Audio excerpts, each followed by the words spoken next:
चलिए देखते हैं मध्य प्रदेश की सभी शाम तक की मुख्य खबरें फटाफट अंदाज में। अगर आप हमारे चैनल पहली बार आए हैं, चैनल को सब्सक्राइब करिए एंड बेल आइकन को ऑल प्रेस करना बिल्कुल ना भूलें। केंद्रीय स्वास्थ्य मंत्री जेपी नड्डा पहुंचे इंदौर। आज धार में मेडिकल कॉलेज का करेंगे भूमि पूजन। भाजपा के राष्ट्रीय अध्यक्ष और केंद्रीय स्वास्थ्य मंत्री जेपी नड्डा सोमवार देर शाम इंदौर पहुंचे। जेपी नड्डा आज धार में मेडिकल कॉलेज का भूमि पूजन करेंगे। एयरपोर्ट पर केंद्रीय मंत्री से स्वागत के लिए मुख्यमंत्री डॉक्टर मोहन यादव, भाजपा प्रदेशाध्यक्ष हेमंत खंडेलवाल, कैबिनेट मंत्री कैलाश विजयवर्गीय सहित भाजपा के कई बड़े नेता पहुंचे। आज जारी होगी ड्राफ्ट मतदाता सूची। ऑनलाइन देखें आपका नाम है कि नहीं। मतदाता सूची के विशेष गहन पुनरीक्षण की अगली प्रक्रिया में 23 दिसंबर को ड्राफ्ट मतदाता सूची का प्रकाशन किया जाएगा। इसके साथ ही इंदौर जिले के मतदाता सूची में अपना नाम देख सकेंगे। जिले के सभी 2625 बूथ पर मतदाता सूची में नाम देखा जा सकेगा। इसके अलावा ऑनलाइन नाम देखने की सुविधा भी मिलेगी। मध्य प्रदेश में नहीं पड़ेगी गूगल मैप की जरूरत। लोकपाल ऐप 2 बताएगा राज्य की हर लोकेशन। मध्य प्रदेश में जैसे ही कोई वाहन प्रवेश करेगा, उसे अपने गंतव्य तक पहुंचने के लिए गूगल मैप्स की आवश्यकता नहीं पड़ेगी। उसे प्रदेश की हर लोकेशन लोकपाल ऐप 2 पर मिल पाएगी। इस ऐप को मध्य प्रदेश सरकार का लोक निर्माण विभाग तैयार करा रहा है। इस ऐप में प्रदेश के केंद्रीय राष्ट्रीय राजमार्ग, राज्य के मार्ग, मुख्य जिला सड़क से लेकर सभी तरह की सड़कें शामिल रहेंगी। एसआईआर के दूसरे चरण में बूथ स्तर पर ताकत झोंकेगी भाजपा। इन सीट्स के लिए बनाया विशेष प्लान। मतदाता सूची के विशेष गहन पुनरीक्षण का पहला चरण पूर्ण हो चुका है। अब तक इस प्रक्रिया पर केवल चुनाव आयोग और उनके बीएलओ की ही भूमिका रही। मंगलवार को मतदाता सूची के प्रारूप का प्रकाशन होगा। इस दूसरे चरण में राजनीतिक दलों की भूमिका बढ़ गई। खासतौर से भारतीय जनता पार्टी इस चरण में बूथ स्तर पर सक्रिय भागीदारी निभाएगी।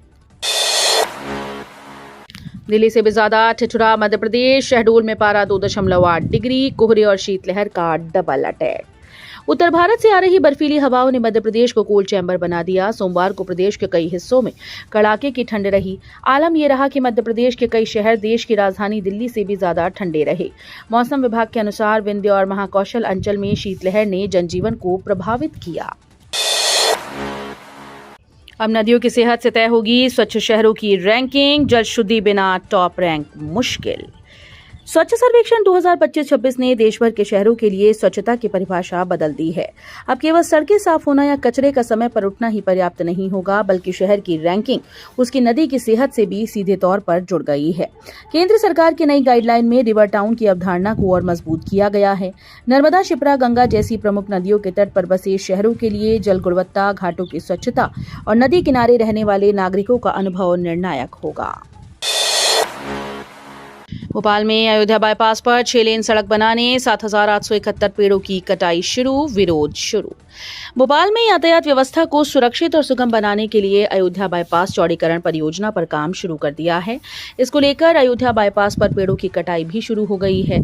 इसके साथ ही इसका विरोध भी शुरू हो गया। पर्यावरण प्रेमियों ने 25 दिसंबर को लोगों को पेड़ों को बचाने एकजुट होने की अपील की है। स्वच्छता के पैमाने पर इस बार शुद्ध हवा के भी मिलेंगे अंक। इंदौर का दावा फिर मजबूत। स्वच्छता सर्वेक्षण 2025 व 26 के नए मापदंड जारी हुए। इस बार स्वच्छ शहरों को 173 बिंदुओं पर काम करना होगा। सबसे अहम एयर क्वालिटी इंडेक्स भी होगा। नए मापदंडों के हिसाब से इंदौर नगर निगम ने तैयारी शुरू कर दी है। इस बार भी इंदौर का दावा मजबूत है। इंदौर में वायु प्रदूषण दूसरे शहरों की तुलना में कम है। इंडिगो की उड़ानें बहाल होते ही हवाई यात्री बढ़े। भोपाल में टूटा पुराना रिकॉर्ड। इस माह इंडिगो की उड़ानें अचानक से निरस्त होने से हवाई यातायात गड़बड़ा गया। यात्रियों ने इसको लेकर जमकर हंगामा भी किया था, लेकिन अब हवाई यातायात सामान्य हो चुका है। इंडिगो की सभी उड़ानें बहाल हो चुकी हैं। इसका असर यात्रियों की संख्या पर नजर आ रहा है। रविवार को भोपाल के राजा भोज एयरपोर्ट पर यात्री संख्या का पुराना रिकॉर्ड टूट गया। केवल एक दिन में 6,000 से अधिक यात्रियों ने देश के विभिन्न शहरों तक सफर किया। ग्वालियर में 25 दिसंबर को अटल म्यूजियम का शुभारंभ करेंगे अमित शाह। केंद्रीय गृह मंत्री अमित शाह 25 दिसंबर को ग्वालियर के दौरे पर हैं। इस दिन गृह मंत्री महाराजा बाड़ा स्थित गोरखी स्कूल में 3 साल पहले बनकर तैयार अटल म्यूजियम का शुभारंभ करेंगे।